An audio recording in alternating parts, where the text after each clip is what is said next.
ৰাতিপুৱা 7 বজাত স্কুললৈ ওলালোঁ। এয়া মোৰ লগত আহিছে পিংকি। এই পিংকিজনী আমাৰ দেহাৰো লগ নেৰে, মোৰো লগ নেৰে। আজি বতৰটো অলপ ডাৱৰীয়া, ল'ৰা ছোৱালীবোৰে পৰীক্ষা দিবলৈ আহিছে।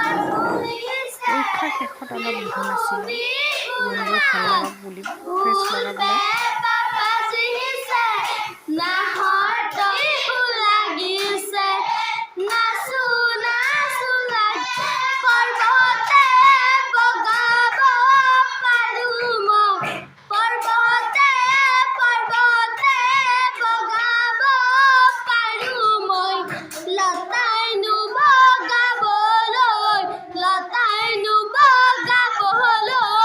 স্কুলৰ পৰা আহি থাকোঁতে চকুত পৰা পৰিৱেশ এটা আপোনালোকক দেখুৱাইছোঁ।